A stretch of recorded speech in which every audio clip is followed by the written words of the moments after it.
Estamos hoy día con el Padre Carlos Rosel de Almeida, párroco de Nuestro Señor de la Divina Misericordia de Surco, canónigo por la Arquidiócesis de Lima, decano del Decanato 9 de la Arquidiócesis de Lima y amigo nuestro. Hoy vamos a hablar sobre las cartas de San Pablo a Timoteo. Padre, ¿quién fue Timoteo? Timoteo fue discípulo de Pablo, así como Tito. Tanto Tito como Timoteo van a ser discípulos de Pablo.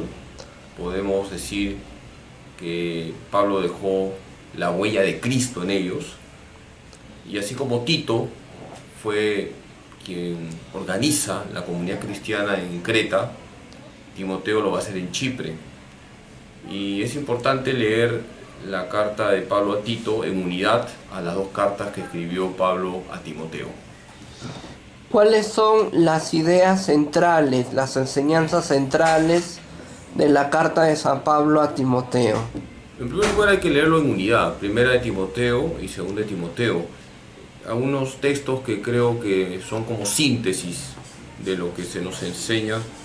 En primera de Timoteo 2:4 se nos dice que Dios quiere que todos los hombres se salven. Hay una enseñanza que es la voluntad salvífica de Dios, que es universal. Primera de Timoteo 2:5 nos dice que hay un solo mediador entre Dios y los hombres, Cristo Jesús. Ahí se nos enseña que el único mediador que tenemos ante el Padre es Jesucristo. Y en 2 de Timoteo 3:16 se nos dice que toda la escritura es inspirada y es útil para enseñar, útil para instruir, útil para corregir. Con lo cual, en 2 de Timoteo 3:16 tenemos un texto muy importante para valorar la Sagrada Escritura. ¿Por qué los mensajes de las dos cartas a Timoteo se mantienen vigentes? ¿Por qué es actual el mensaje de San Pablo a Timoteo? Porque San Pablo, como ya lo he mencionado, remarca mucho la centralidad de Jesucristo.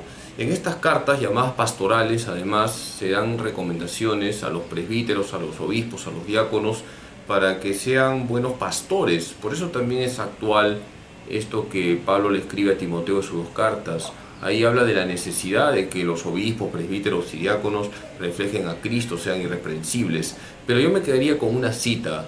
Primera de Timoteo 2:5. Único es el mediador entre Dios y los hombres, Cristo Jesús. Solo hay un Salvador, Jesucristo. El único que salva, Cristo. El único que nos hace de verdad felices, Cristo. El único camino para el Padre, Cristo. Eso está en estas cartas de Pablo a Timoteo. ¿Por qué San Pablo escribió dos cartas? ¿Por qué no escribió una? ¿Y de qué depende el número de cartas que San Pablo escriba? Bueno, hijo, eso depende mucho del criterio de Pablo. Yo no estoy en la mente de Pablo. Escribió dos cartas, de repente vio la conveniencia de dividir el mensaje en dos partes. Lo que sabemos es que la primera carta de Timoteo y la segunda carta de Timoteo son palabra de Dios puesto por escrito. Que el Señor les bendiga en nombre del Padre, del Hijo y del Espíritu Santo. Gracias, Padre. Fue el Padre Carlos Rosel de Almeida para la cámara de Freddy Armando Romero Paredes. Gracias.